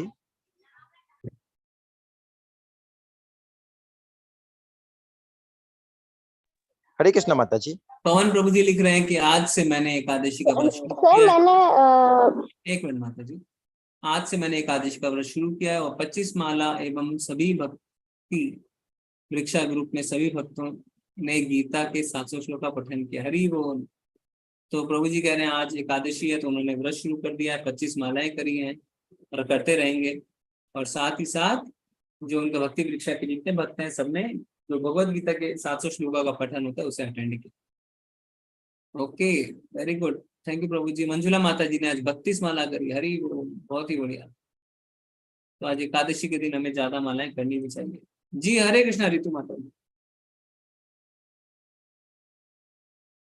अनम्यूट कर लीजिए। सर मैंने ऋषिकेश शब्द का अर्थ बताने के लिए हैंड रेज किया था, मेरी कोई क्वेरी। कौन सा? ऋषिकेश आपने पूछा था ना। हाँ अच्छा अच्छा, हाँ तो अच्छा आपने बताया। ऋषिकेश का अर्थ क्या होता है? जो इंद्रियों को जीतता है। जी, इंद्रियों के जो स्वामी जी। धन्यवाद। हरे कृष्णा मेघना माता जी।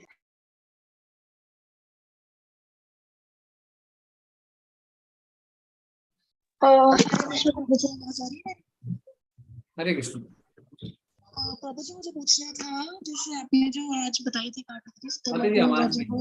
आवाज नहीं आ रही है। एक सेकंड।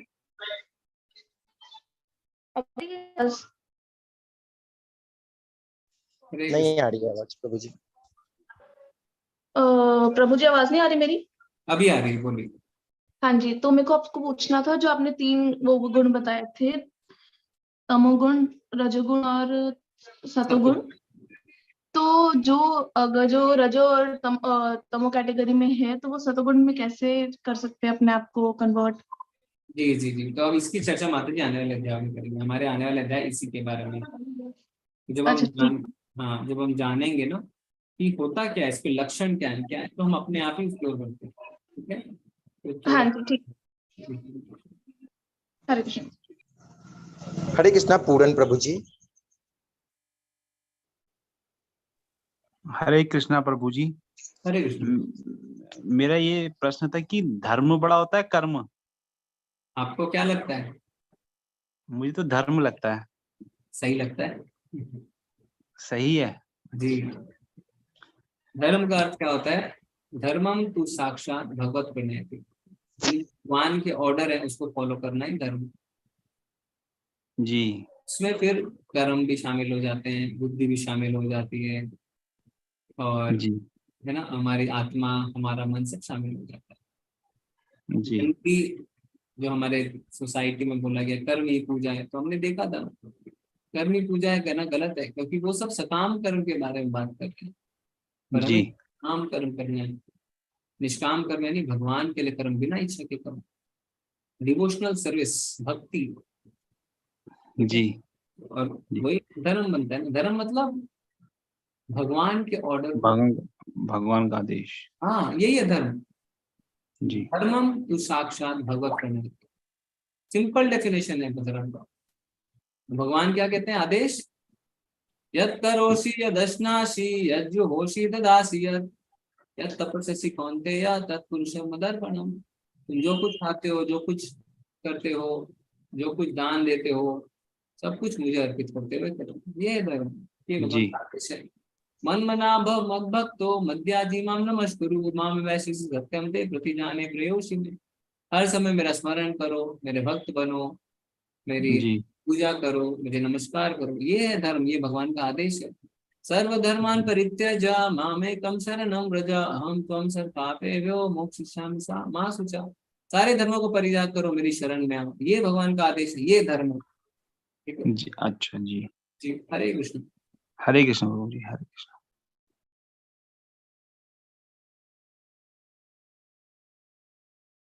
ठीक है, मैं चैट से लेता हूँ थोड़े से प्रभु जी।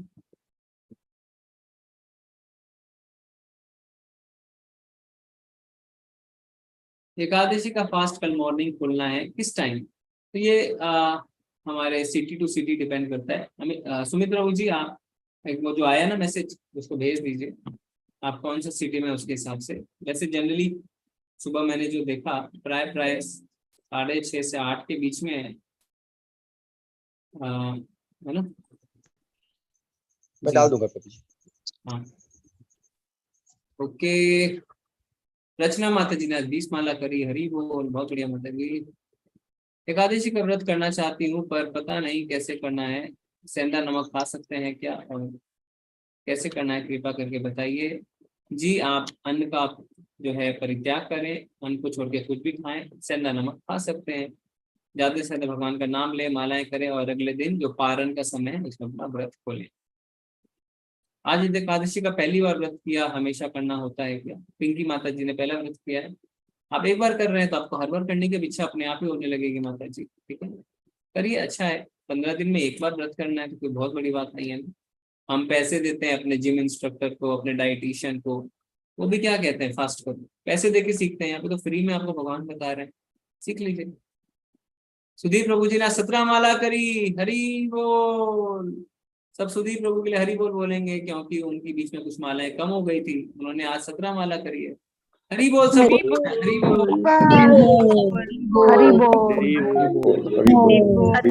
हरि बोल। मैंने सोचा जी सॉरी, आपको म्यूट कर दिया है, 1 मिनट आपको अनम्यूट कर दें। आपकी मालाएं कम हो गई थी ना प्रभु जी बीच में? हाँ गुरु जी, बिल्कुल कम हो गई थी, लेकिन मैंने आज सोचा नहीं था कि मैं नहीं वो सोच रहा था कि 16 हो जाएंगे, लेकिन भगवान की दया से 16 से भी 2-3 ज्यादा ही हुई।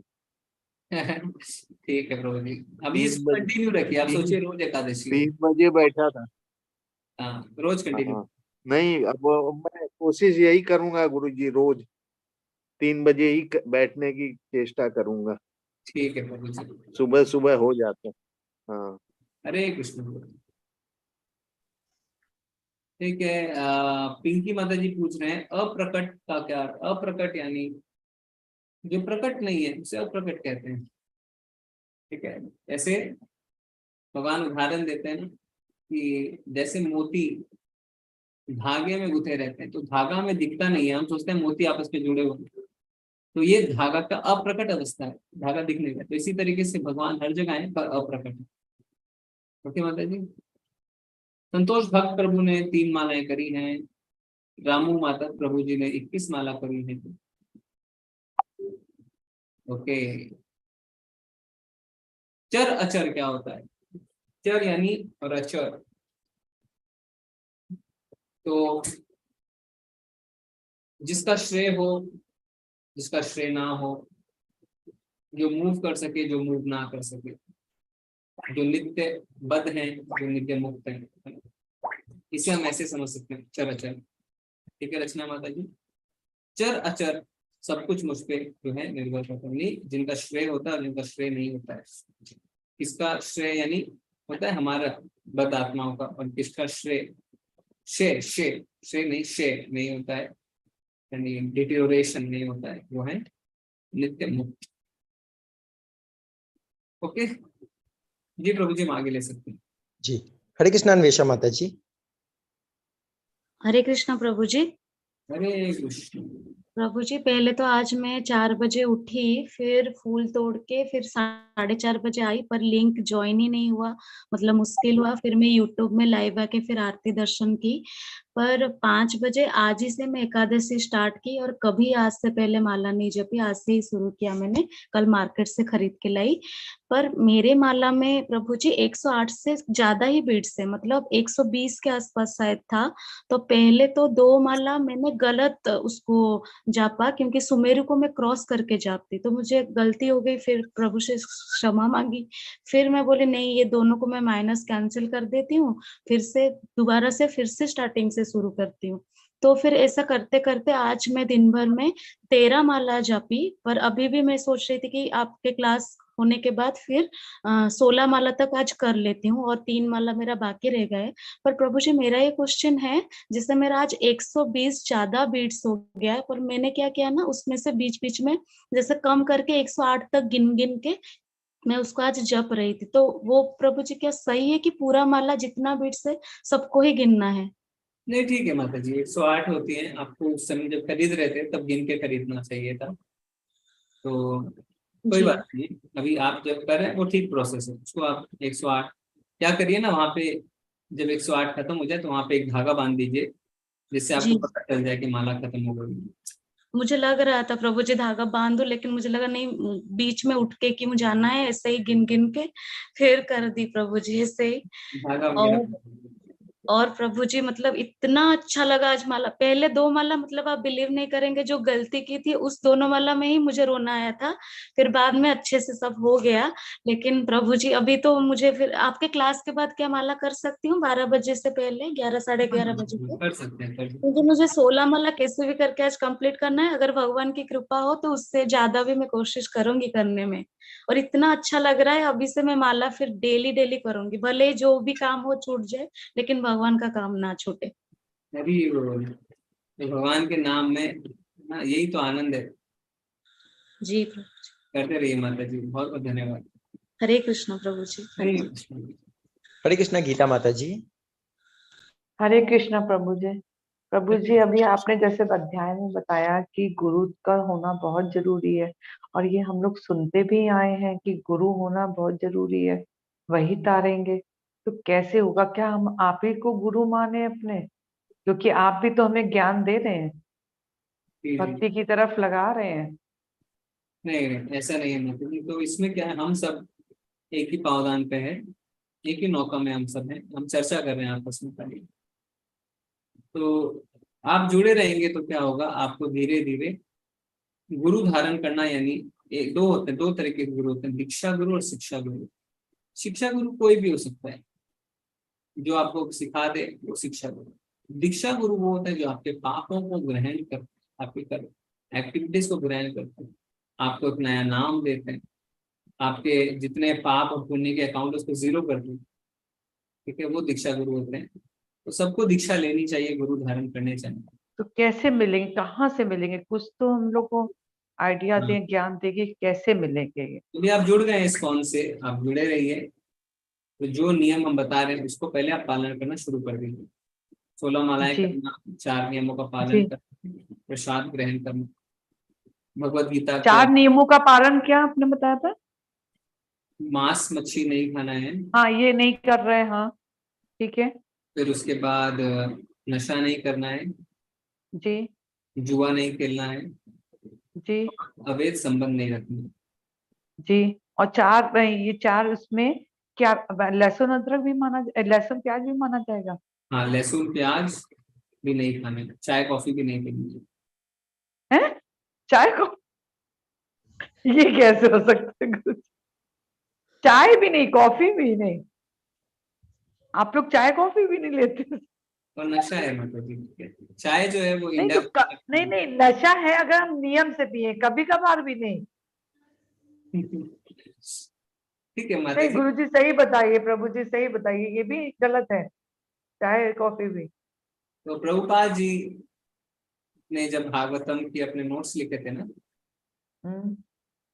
तो उनकी पत्नी ने क्या किया, उस नोट्स को बेच के चाय खरीद ली। तो प्रभुपाद जी ने उनसे एक ही प्रश्न किया, टी और मी। पत्नी ने कहा टी। उस दिन से उन्होंने घर त्याग दिया। चाय नशा है,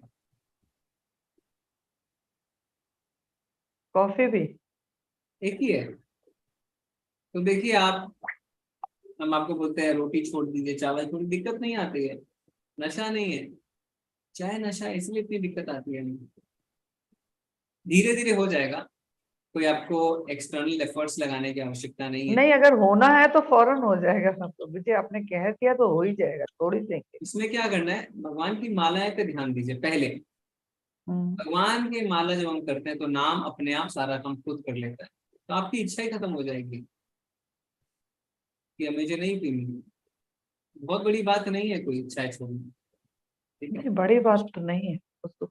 आप देखिए जो फॉरेनर्स हैं, फॉरेन डिवोटीज हैं, जितने 4 नियम हैं वो उनके जीवन में बचपन से रहते हैं ना। मांस खाते हैं, उनको तो अगर आप बोलेंगे वेजिटेरियन तो क्या करते हैं, कुछ पत्तों को धो के ले आएंगे और बोलेंगे सलाद है ना, और खाइए। को पता ही नहीं है वेजिटेरियन क्या होता है, मांस छोड़ के कुछ खाता ही नहीं है, सीखा ही नहीं है। नशा, परिवार बैठ के एक साथ नशा करता है ना, सब मदिरा पान करते हैं, अवैध संबंध वहां पे बड़ा कॉमन है, और जुआ खेलते हैं ना, कसीनो जाते हैं, ये करते हैं। उन सबको छोड़ दिया है, अपने जीवन की पूरी शैली बदल दी है उन्होंने, और हम छोटी छोटी सी चीजों को छोड़ने में हमें तकलीफ होने लगती है। अच्छा, और ये छोड़ने के बाद और आपने क्या बताया? एक भक्ति, एक छोड़ना, ये सब चीजें, और फिर उसके बाद भगवत गीता पढ़ रहे हैं, श्रीमद् भागवतम इत्यादि पढ़ रहे हैं। तो आप इसको 6 महीने के ऊपर करिए, फिर आप दीक्षा के लिए रेडी हो जाएंगे। अच्छा, अब प्रभु जी एक और हमारा प्रश्न था कि जैसे हमने अपनी फ्रेंड को जब थोड़े मतलब 2-4 दिन 6 दिन के बाद लिंक दिया था, तो वो ज्वाइन तो हो गई है, लेकिन उसको डेली का लिंक नहीं मिल रहा है, तो वो मैं फॉरवर्ड करती हूँ। उनका नाम आप दे, उनका नंबर श्वेता जैन। अच्छा, आपको सुमित प्रभु को उनका नंबर दीजिए, वो उन्हें व्हाट्सएप ग्रुप में डाल देंगे, तो वहां पे आ जाएंगे। अच्छा ठीक, तो इस ग्रुप में मैं डालूंगी ना नंबर? नहीं, ग्रुप में नहीं, उनको पर्सनली डाल दीजिए। किनको? उनका नंबर? अच्छा, उनको सुमित। ओके ओके प्रभु जी, धन्यवाद। हरे कृष्णा। हरे कृष्ण। हरे कृष्णा अनिता माता जी। हरे कृष्णा प्रभु जी। हरे कृष्ण। हेलो। हरे कृष्ण माता। हाँ प्रभु जी, आज मैंने 17 माला की है। हाँ, आपने बताया 8 PM वाले क्लास में। हाँ, मैंने सुबह मंगल आरती भी ली है। बहुत अच्छा है, बहुत बढ़िया। हाँ जी माता जी। और प्रभु जी ये बोलना था कि मैं सुबह 4 बजे कभी उठती नहीं हूँ, बट आज मेरे ड्रीम में एक मतलब एक इंसान आया, मतलब जो वाइट धोती में थे और उनके गर्दन पे एक धागा था, मतलब साइड में डाले हुए थे एक धागा। वो मुझे बोल रहे थे कि ये नहीं शिक्षा तो ये शिक्षा, ऐसा बोल रहे थे। और फिर मैं उठ गई 4 बजे। जी। तो मैं कभी मतलब मैं सोती हूँ 2 बजे और 4 बजे उठना इम्पॉसिबल है। आप 2 बजे सोते हैं? हाँ, घर का पूरा काम वगैरह करके फिर सोती हूँ। बाप रे, 2 बजे तो बहुत ही देरी है माता जी।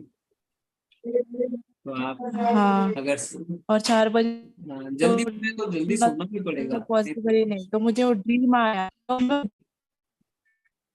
आपकी आवाज कट रही है माता जी। कोई धोती हाँ पहन के आ गया मुझे माता जी सुनाई के, दे रही है आप। माता जी के सपने में कोई धोती पहन के आ गई ना। और आपको उठा दिया माता जी उसने। जी, तो भगवान ने भेज दिया किसी को, क्योंकि आपकी इच्छा थी। भक्त तो धोती में ही रहते हैं माता जी, कोई भक्त आ गया आपके सपने में। ठीक है, माता जी की आवाज नहीं आ रही है ठीक से। हरे कृष्णा प्रभु जी। ओके, हरे कृष्णा रामू प्रभु जी। हरे कृष्ण प्रभु जी। हरे कृष्ण। माला निकालने का एक्चुअली समय कौन सा है प्रभु जी? सुबह क्या ब्रह्म मुहूर्त में निकालना है क्या? ब्रह्म मुहूर्त में करना चाहिए। ब्रह्म मुहूर्त मतलब सूर्योदय से पहले, पर अगर नहीं कर पाते हैं तो दिन में कभी भी कर सकते हैं। हाँ, मतलब मिनिमम 16 करना है। मतलब 16 का है, पर अभी तो आप लोग अगर शुरुआत नहीं करें तो 1, 2, 3, 4 जितना हो करिए। गोल है 16 तक पहुंचने की। हाँ, टाइमिंग कितना प्रभु जी? वो 7 बजे के अंदर करना है क्या? ऐसा नहीं है, पूरे दिन में कभी भी कर सकते हैं, पर सुबह करने से क्या है, डिस्टर्बेंस नहीं है, तो जल्दी होता है और ध्यान लगता है ऐसा। ओके ओके प्रभु जी। हरे कृष्ण। हरि बोल, हरे कृष्ण। हरे कृष्णा सुषमा माता जी। जी हरे कृष्ण प्रभु जी। हरे प्रभु जी मुझे 2 सवाल पूछने थे आपसे। तो एक थोड़ा छोटा है, एक थोड़ा बड़ा है। तो छोटा ये है प्रभु जी कि मैंने अभी थोड़े दिन पहले यहाँ पे एक इस्कॉन सेंटर ज्वाइन किया था, जो घर के नजदीक था। तो मैं एकादशी का व्रत तो ये सेंटर ज्वाइन करने से पहले से ही करती हूँ। वहाँ मैंने देखा कि सामुक के चावल हम मतलब वहाँ एकादशी के व्रत पे दिन खिलाए जाते हैं, मतलब खाते हैं सब लोग। तो वो खा सकते हैं प्रभु जी? मुझे ये पूछना था क्योंकि मैंने वहाँ उस दिन खाया। खा सकते हैं, शामक जो है वो अन्न नहीं है। अच्छा, तो उसमें प्रभु जी हल्दी वगैरह नहीं डालनी है, मतलब खाली बस टमाटर और आलू और इस तरीके से? जी जी जी। ओके। दूसरा प्रभु जी एक इशू है कि मैं एक बोर्डिंग स्कूल में टीचर हूँ। ये अपना आपने सुना होगा सतबड़ी में है Ansal villa CSKM public school. तो इशू ये है प्रभु जी कि सुबह 8:30 बजे का स्कूल है और 4:30 तक मतलब होता ही है। और घर पहुँचते-पहुँचते मैं कैंपस के अंदर ही रहती हूँ तो 5 बज जाते हैं। फिर थोड़ा इवनिंग क्लासेस होती हैं 6 से 7, फिर 7 से 9, कभी-कभी 9 टू अब जैसे मैंने आपका इवनिंग स्टार्ट किया था बट उसमें भी 9 टू 10:30 11 ओ क्लॉक तक बज जाते हैं। तो मैं स्टार्टिंग में मतलब मैंने काफ़ी खींचतान की कोशिश किया था बिकॉज़ स्कूल का शेड्यूल उतना चेंज नहीं हुआ था, थोड़ा काफ़ी चेंज हो गया है। तो मैंने वहाँ से एक 7,500 का एक अपना भागवतम अष्टकम का सेट खरीदा था। तो वहाँ कोई एक ब्रह्मचारी प्रभु जी थे। उन्होंने कहा आप ले लीजिए, हम वादा करते हैं हम पढ़ाएँगे। थोड़े बहुत दिन तो उन्होंने पढ़ाया लेकिन अब वो शायद इस्कॉन टेम्पल जॉइन कर लिया है, तो अब वो लिंक मेरा हट गया है। तो मैं मतलब बड़ा अच्छा लगता था प्रभु जी की किताब खोलते हैं, श्लोक संख्या बताते हैं, फिर तात्पर्य होता है, फिर उसका अनुवाद मतलब बड़े अच्छे तरीके से। तो एक वो सैटिस्फैक्शन नहीं मिल पाता है। तो अब कहीं से फिर मैंने आपका लिंक मिला, लेकिन इसमें भी दिक्कत होती है कि स्कूल के शेड्यूल की वजह से नहीं मैं कर पा रही हूँ। तो थोड़ा-सा वो समस्या का समाधान कीजिए। बिकॉज़ बुक्स का सेट मेरे पास है और मैं चाह रही हूँ ना जैसे कि आप श्लोक का करने के बाद उसका अनुवाद हो, फिर तात्पर्य हो, थोड़ा डिटेल में चाहे हम 2 ही पढ़ें लेकिन मतलब एक संतुष्टि हो। और आप कितने बजे से सवेरे जाते हैं स्कूल? प्रभु जी 8:30 बजे निकलना होता है और मैंने लहसुन प्याज भी छोड़ दिया है। मैं तुलसी माला भी पहनती हूँ और मैं 4 नियमों का पालन भी करती हूँ प्रभु 8 जी। बजे से माता जी हमारी सुबह क्लास होती है श्रीमद् भागवतम की। अच्छा 8 बजे से कितने बजे तक प्रभु जी? एक्चुअली मुझे 8:30 बजे स्कूल के लिए निकलना होता है, मतलब 8:15 तक निकलना होता है। 8:30 का टाइमिंग है स्कूल का। 8 से 9 है माता जी। हाँ, तो वो दिक्कत है ना प्रभु जी। उससे पहले तो नहीं है माता जी। जी। भागवतम की तो कोई क्लास नहीं है उससे पहले। तो जी। एटलीस्ट आप ऐसा करिए, आधे घंटे का श्रवण करिए, शुरू करिए। फिर कृष्ण की इच्छा हुई तो आपको कोई और लिंक मिल जाएगा। पर जी। अभी कम से प्रभु कम जी आपके एक आपसे मतलब मेरा बहुत ही दिल से रिक्वेस्ट है। इज इट पॉसिबल कि अगर कोई करना ही चाहे, जैसे मान लीजिए बुक खोलकर आप बताएं कि इतना पेज नंबर है, श्लोक निकालें और उसको अनुवाद के साथ अगर कोई मतलब क्लास 10 टू 11 या कुछ ऐसा हो जाए।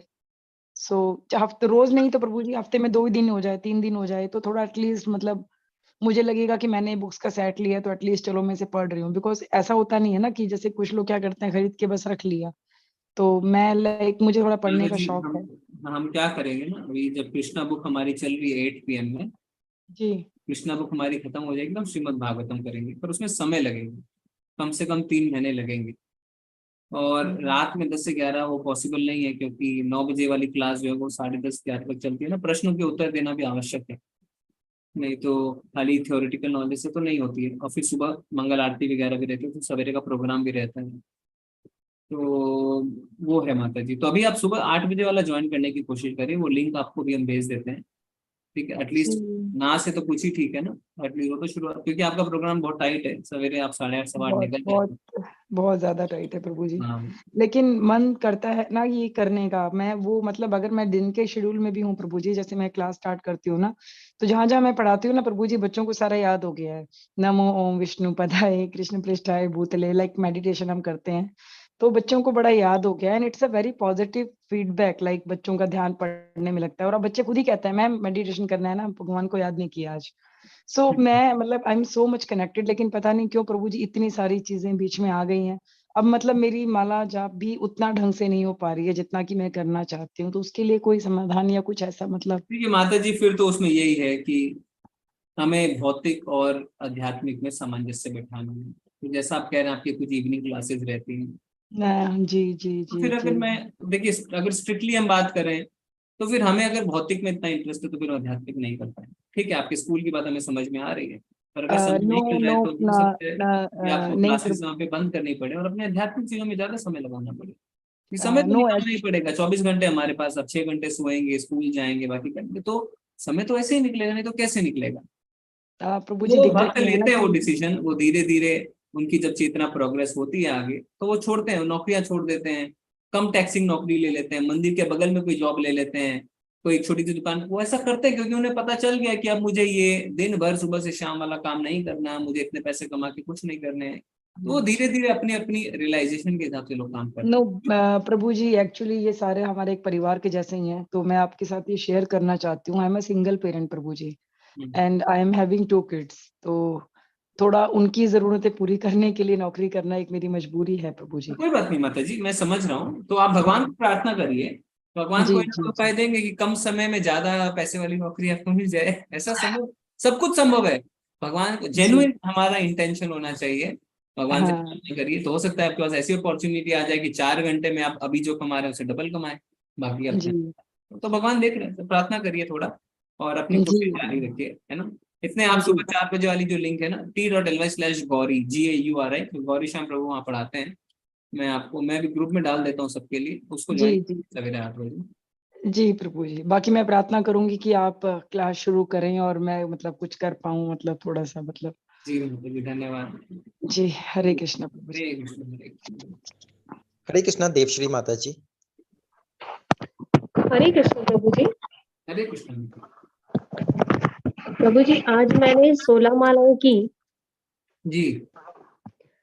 तो जैसा हम बैठते हैं 16 मालाएं करते हैं, तो हम कंसंट्रेशन, कोशिश तो पूरी रहती है कि हम भगवान का वो कोई भी चित्र हो, फोटो हो, उसमें हम कंसंट्रेट करें। तो मालाएं करते करते फिर स्वाभाविक है, ये शुरुआती दौर है तो शायद ऐसा हो रहा है।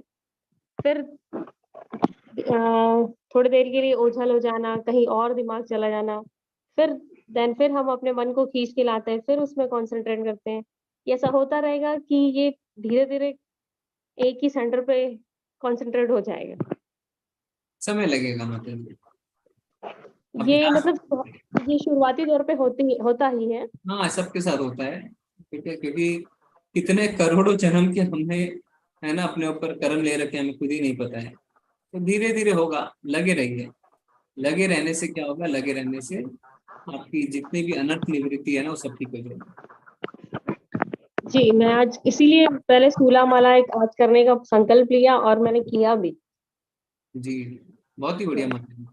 तो ये छोटे छोटे से संकल्प हैं जो हमें काफी आगे लेके जाएंगे। जी रामनिष्ठ प्रभु कहते हैं कि हमारे जी आध्यात्मिक जीवन की शुरुआत होती है अलार्म क्लॉक से। बोले हैं, बोले हाँ, सवेरे उठने से।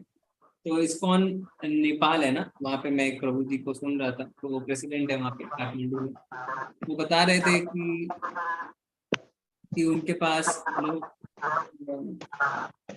एक मिनट म्यूट कर लीजिए, उनके पास लोग आते हैं भौतिक इच्छाएं लेके, मेरी फैक्ट्री लग जाए, ये लग जाए, वो लग जाए। तो प्रभु जी बोलते हैं सवेरे जल्दी उठो। बोले प्रभु जी मुझे फैक्ट्री लगाने, हाँ सवेरे जल्दी उठो, ठंडे पानी से स्नान करो। तो उससे क्या होता है, हमारा मन हमारे वश में आता है, और जब मन वश में आता है तो जीवन कंट्रोल में आता है। सवेरे उठना, मान लीजिए ठंड है फिर भी ठंडे पानी से स्नान करना, ये बहुत बड़ी तपस्या है। मन को नियंत्रित करने की बहुत बड़ी तपस्या है। मन नियंत्रित कर लिया ना, तो आपका आधे से ज्यादा काम हो गया। ठीक है, हरे कृष्णा। हरे कृष्ण, हरे कृष्णा रचना माता जी। हरे कृष्णा प्रभु जी। हरे कृष्णा। प्रभु जी, जैसे अभी आपने दिखाया था, उसकी पिक्चर्स दिखाई थी, सतोगुण, रजोगुण और तमोगुण। जो सतोगुण में आध्यात्मिक बुक्स पढ़ना आता है, रजोगुण में आपने बोला कि एंजॉय करके बुक्स पढ़ रहे हैं, तो कई बार ऐसे होता है जब माला, जैसे आज मॉर्निंग में मैं उठी माला करने के लिए, तो जैसे नींद बड़ी हावी हो जाती है। कई बार जैसे मैं आपकी क्लास भी ले रही हूँ, तो अभी तो मैं बैठ के ले रही हूँ, कई बार मैं ऐसे लेट भी जाती हूँ, मतलब जैसे स्पोर्ट ले लेती हूँ पिलो की, और तो उसमें ऐसा नहीं करना चाहिए क्या? हमें ऐसे मतलब हमेशा बैठ के ही कंसंट्रेट के साथ ही करना चाहिए? देखिए मालाएं तो, माला में क्या होता है, भगवान को निमंत्रण देते हैं, थोड़ा क्लास करते हैं, थोड़ा हाँ हमें जी, सम्मान के साथ करना चाहिए, क्योंकि लेटना, बिस्तर, ये सब तमोगुण है। ठीक है, हाँ जी, हाँ जी, हाँ जी, कोशिश करिए अभी। ठीक है, अगर प्रैक्टिकली बहुत ज्यादा डिफिकल्ट है, आप बहुत ज्यादा थके हुए हैं, तो एक बात अलग है, पर जितना कोशिश करें कि आप अटेंशन के साथ सीधे बैठ के अच्छी तरह, उससे आप, है ना, नींद भी नहीं आएगी, ध्यान भी रहेगा। हाँ जी। हाँ, ऐसा करना चाहिए। हाँ, मॉर्निंग में तो मैं बहुत कोशिश करती हूँ कि मैं उठूं, बट ना मेरे को इतनी नींद आती है कि वो काबू में ही नहीं आती है, और मन में होता है कि करनी है, करनी है, करनी है, बट नींद इतनी हावी हो जाती है कि मैं कर ही नहीं पाती। आज भी मैंने मॉर्निंग में 4 माला करी, बाकी माला मैंने दिन में करी, मतलब 20 माला करी आज मैंने, 20 राउंड्स किए, जी, बट मॉर्निंग में नहीं हो आप पा रहा मेरे से। सोते कितना बजे हैं? हाँ वो तो है प्रभु जी, थोड़ा लेट तो 12 साढ़े 12 तो बजते ही हैं प्रभु जी। हाँ, तो फिर दिक्कत आएगी ना माता जी, तब तो दिक्कत आएगी। थोड़ा जल्दी सोने की कोशिश करना और जल्दी उठें, और जब नींद आ रही हो तो चल फिर के माला करें, चल फिर के भी माला कर सकते हैं। ठीक है प्रभु जी। आपने ही पूछा था ना, चर अचर? हाँ जी, मैंने ही पूछा था, पर मुझे थोड़ी कंफ्यूजन थी, वो समझ में नहीं आ रहा था मुझे, चर अचर मूविंग नॉन मूविंग ऐसा समझिए। मतलब मूविंग नॉन मूविंग, मतलब थोड़ा एग्जांपल किस टाइप का, मतलब? पेड़ है नॉन मूविंग है, जानवर है मूविंग है। अच्छा ठीक है, ठीक है, ओके ओके, अब समझ में आ गया प्रभु जी। ठीक है, थैंक यू प्रभु जी, हरे कृष्णा। हरे कृष्णा खुशी माता जी। हरे कृष्णा प्रभु जी। हरे कृष्णा प्रभु जी, मेरा ये प्रश्न है कि अगली एकादशी 1 तारीख को है या 2 को है? अगली एकादशी कितने तारीख को है? कैलेंडर देखना पड़ेगा। अभी क्या है, मार्च।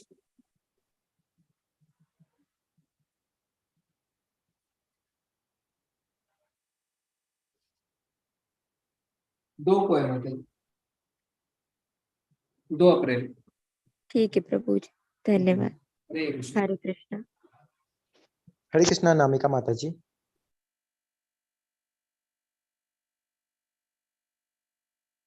हरे कृष्णा अनामिका माता जी। हरे कृष्णा प्रभु जी। अरे आज आज आज एक आवाज नहीं आ रही है आपकी। तो बस आनंद ही आनंद हो गया प्रभु जी। हाँ, ठीक है, बाद जी प्रभु जी। खाली आनंद ही आनंद सुनाई दे रहा है माता आवाज जी, कट कुछ सुनाई रही नहीं दे रहा है। आनंद ही आनंद, आनंद ही आनंद, यही सुनाई दे रहा है। जी जी प्रभु जी। कल आरती के बाद आवाज आ रही है प्रभु जी? हरे कृष्णा। कट कट क्या आ रही है? जी अब प्रभु जी। हाँ, हरे कृष्णा। अभी बोलिए। जी, सुबह मंगल आरती के बाद जपा माला, उसके बाद फिर अंकिता माता जी ने ऐसा एकदम श्लोक पठन का हम सबको बांधा कि हम 11:30 से माला ये श्लोक पठन 700 श्लोक का पठन किया, और वो करीब 2:30-3 बजे तक चला। उसके बाद फिर मैं 5 बजे इस्कॉन मंदिर के लिए निकली, क्योंकि मैं हर बार एकादशी के दिन जाती हूँ इस्कॉन मंदिर, तो आज अनुपमा माता जी को भी मैंने ले लिया। और फिर जब हम वहां गए तो मालूम हुआ कि स्वामी जय पताका महाराज जी आए हुए हैं, तो एकदम से वहां मैंने आरती अटेंड किया, भजन किया। तो फिर मेरा एकदम से मन हुआ कि मैं उनके दर्शन करूं, तो मैंने एक प्रभु जी से पूछा कि क्या हम मिल सकते हैं, तो वो बोले कि नहीं नहीं, गार्ड से आपको पूछना पड़ेगा। फिर एक और प्रभु जी से पूछा तो उन्होंने बोला हाँ हाँ नीचे प्रोग्राम चल रहा है, पर अगर आपका लक होगा तो आप जरूर दर्शन करेंगे, क्योंकि प्रोग्राम के बीच हो सकता है आ भी सकते हैं, नहीं भी आ सकते। फिर मैंने संकल्प लेकर निकली, नीचे हॉल में गई, सोचा अच्छा ठीक है, मेरा लक होगा तो दर्शन होंगे, नहीं तो नहीं भी होंगे। तो बहुत सारी विदेशी माताएं नृत्य कर रही थी, और वो सब चल रहा था, भजन और ये सब। फिर नृत्य खत्म हुआ तो एकदम से अचानक से वो स्वामी जय पताका महाराज जी आ गए मंच पे, और अच्छा एकदम देख करके बहुत मन खुश हुआ। फिर उन्होंने कुछ अपना संदेश भी दिया लोगों को, तो अच्छा लगा कि चलो मेरा लक ऐसा था कि उनके दर्शन हो गए। जी प्रभु बहुत जी, बड़ी यही बात है। बताना था आपको। बहुत ही सौभाग्यशाली हैं कि उनके आपको दर्शन प्राप्त हुए गुरु महाराज के। जी प्रभु जी, जी। कैसे और एकदम से मैंने भगवान से मनाया कि नहीं मुझे दर्शन मिल जाए, तो एकदम से कुछ भी ऐसा सोचिए मन से अच्छे से तो वो मिल ही जाता है, हो जाता है प्रभु आप जी। इस्कॉन पटना जी में, जी प्रभु जी। इस्कॉन पटना। जी जी जी, इस्कॉन पटना मेरे घर से 3 किलोमीटर की दूरी पे है प्रभु जी। बहुत बढ़िया माता जी, तो बहुत ही अच्छा। माता जी को आज दिन भर ब्लिस मिला है ना, पूरे दिन उन्होंने एकादशी पे, तो हमें इसी तरीके से अपने दिनों को निकालना है। मन मना भव मत भक्तो, हर समय भगवान का स्मरण, पहले मंगल आरती, फिर जपा, फिर उसके बाद 700 श्लोकों का पाठ, फिर उसके बाद इस्कॉन मंदिर में दर्शन, फिर गुरु महाराज के दर्शन, फिर भगवत गीता की क्लास। जी तो बहुत ही सुंदर माता जी, बहुत ही अच्छा है। जी और प्रेरणा मिल रही है आपसे सबको कि हमें इसी जी तरह जी से अपने जीवन को, है ना, कृष्ण को सेंटर में लेके आना है। बहुत बढ़िया माता जी। जी, धन्यवाद प्रभु जी। हरे कृष्ण। अनुपमा माता जी भी कुछ बोलना चाहेंगे। हरे कृष्णा अनुपमा माता जी। हरे कृष्णा प्रभु जी। जी माता जी। जी हम प्रभु जी, आज तो हम अनामिका माता जी बोले, हम दोनों को बहुत अच्छे से दर्शन हुए प्रभु जी के, मन तो हम लोग का बहुत खुश हो गया। जी पूछना था आपसे हमको जी, जैसे कि हम जो वॉक करते हैं, जैसे वॉक करने जाते हैं उस टाइम, जैसे कि हम जैसे उंगली पर माला करेंगे तो उसका काउंटिंग होगा माला में? हो जाएगा, पर माला में करना हो चाहिए। जाएगा मतलब कि अब मतलब पूरा कंफर्म नहीं है कि होगा। जैसे कि हम वॉक करने जाते हैं ना प्रभु जी, आजकल वॉक करना शुरू किए, फिर हमको मतलब कुछ प्रॉब्लम था, तो जैसे कि रास्ते में यहाँ अपना हम 4 माला बोलते बोलते अपना हम कर लेते हैं उंगली पे, चूंकि मेरा पहले से आदत है, हम लोग मंत्र जपते हैं गुरु मंत्र ना, तो हम लोग उंगली पे ही 108 बार मंत्र जप लेते थे, पहले से ही मेरा आदत था। तो जैसे हम चलते चलते अपना वहां पर कृष्ण भगवान का मंदिर है हम लोग के वहाँ घर के पास, तो वहां से निकलते हैं, उनको प्रणाम करके उसके बाद फिर अपना बोलते बोलते वहां तक जाते जाते कुछ आगे तक जाते हैं, मेरा 4 माला मतलब आते जाते घर मेरा हो जाता है। तो वही हम सोचे कि पूछेंगे प्रभु जी काउंटिंग होता होगा कि नहीं। तो माला ले जाइए, क्या दिक्कत है। प्रभु जी रास्ते में माला करते जाएंगे तो अच्छा, सुबह सुबह 5 बजे 5:30 बजे करीब निकलते हैं प्रभु जी। तो क्या दिक्कत है, माला ही लेके जाए, वैसे उंगली पर का काउंट नहीं होगा। माला लेके जाइए और जपा बैग को टांगिए गला में और माला करिए, माला ही लेके जाए। माता जी को रास्ते शर्म में आ थोड़ा रही है। माला अच्छा नहीं लगता है प्रभु जी। देखिए अभी धीरे धीरे ये हिचक हमारी निकलेगी, जब आप धाम जाएंगे ना, जब यात्राओं पे जाएंगे, भक्तों के जी साथ जी देखेंगे कि सभी लोग अपने गले में ना जपा बैग टांग के माला करें, तो फिर हमारी हिचक खुलने लगेगी।